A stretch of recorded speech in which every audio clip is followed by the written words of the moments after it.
Assalamualaikum warahmatullahi wabarakatuh. Saya Husna Kamila Syaida dengan NIM 20, 230, 140, 238 kelas E. Di sini saya akan mencoba untuk menjelaskan ulang atas materi yang telah saya pelajari mengenai Human Model of the World dalam NLP. Dan di akhir penjelasan, saya ingin mencoba untuk menganalisis sebuah video yang dikaitkan dengan Human Model of the World ini. Pertama-tama, NLP itu sendiri merupakan singkatan dari Neuro Linguistic Programming. Tujuan utama dari NLP agar tiap manusia mampu mencapai potensi terbaik yang ada di dalam dirinya. Pada dasarnya, manusia memiliki dua masalah utama, yaitu keraguan dan ketakutan di dalam dirinya.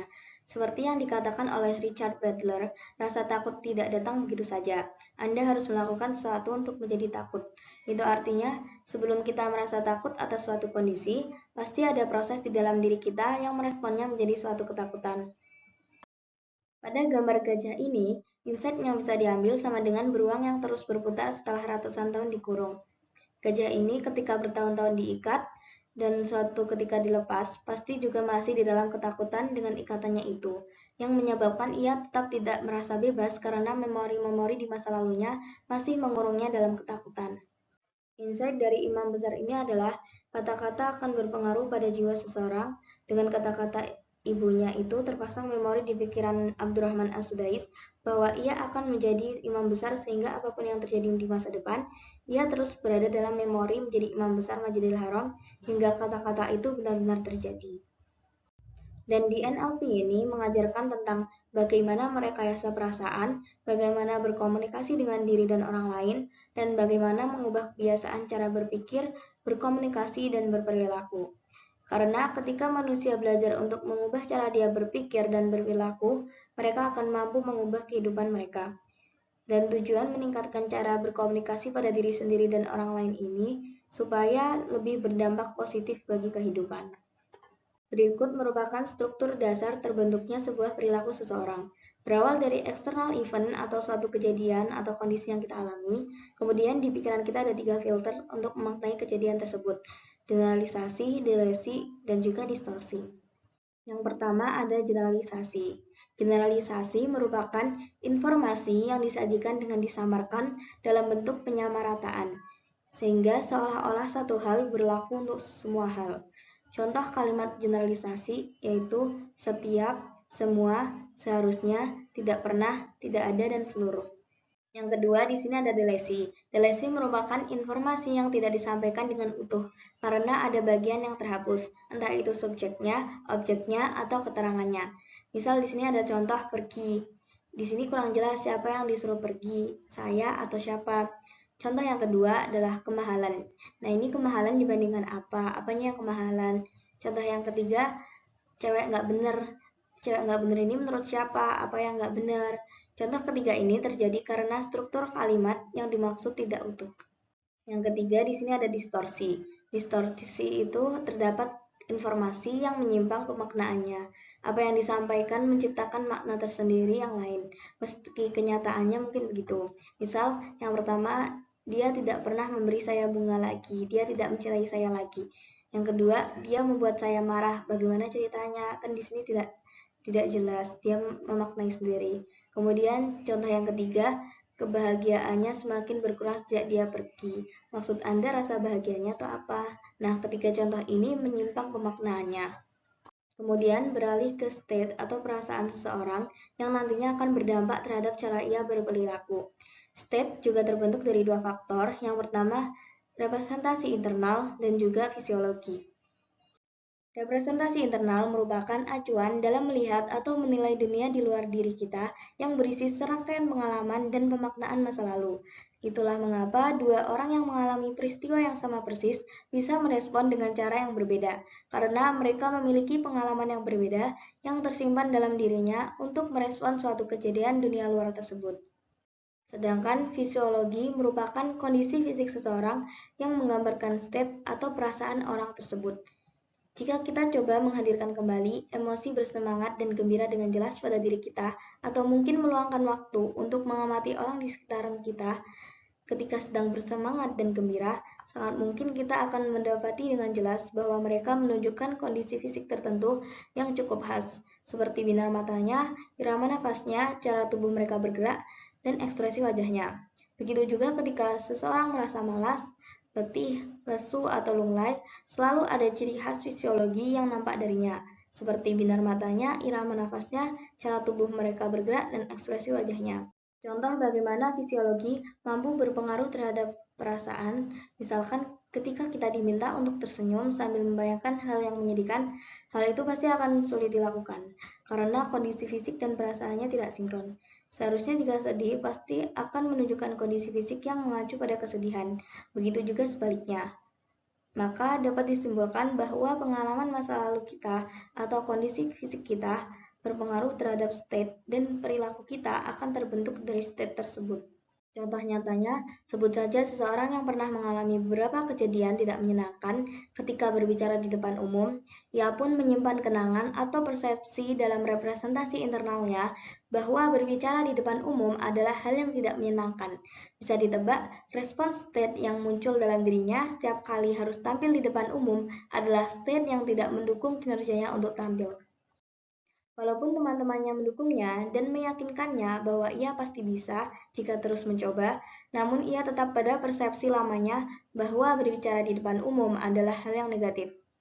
Hal ini terjadi karena representasi internalnya ada memori atas beberapa kejadian tidak menyenangkan yang pernah dialaminya ketika berbicara di depan umum. Maka terjadilah tahapan generalization di sini, yang membuatnya menyimpulkan bahwa semua jenis tampil di depan umum adalah hal yang buruk.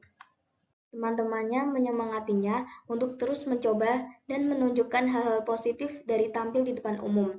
Persepsi buruknya atas hal ini membuatnya tidak melihat hal-hal positif tersebut. Deletion sudah terjadi yang membuatnya menghapus hal-hal positif itu.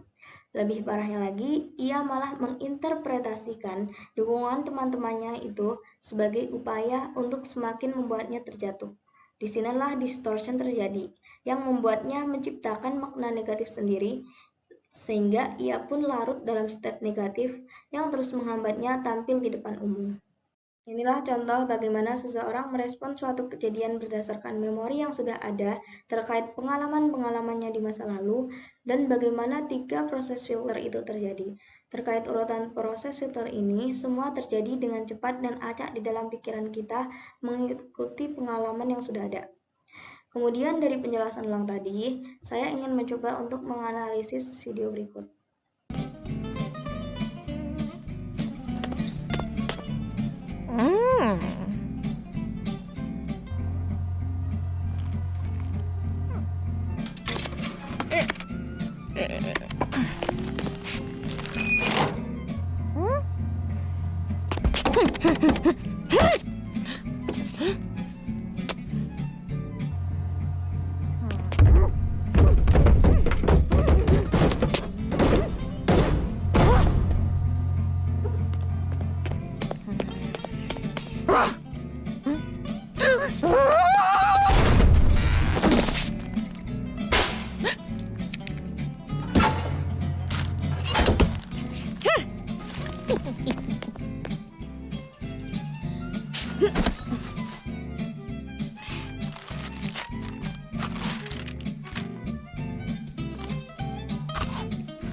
Menurut saya, nenek itu pada awalnya mendelesi atau menghapus kejadian memasukkan cookies ke dalam tasnya di dalam pikirannya.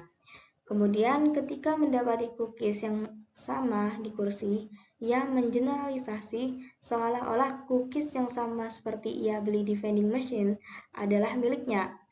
Dan ketika anak laki-laki di sebelahnya ikut memakannya, nenek itu menganggap bahwa anak laki-laki itu tidak sopan karena mengambil cookiesnya tanpa izin. Dan disinilah terjadi distorsi hingga menyebabkan nenek itu marah-marah. Sekian dari saya, mohon maaf bila ada kesalahan kata dalam menyampaikan atau kesalahan dalam menganalisis. Wassalamualaikum warahmatullahi wabarakatuh.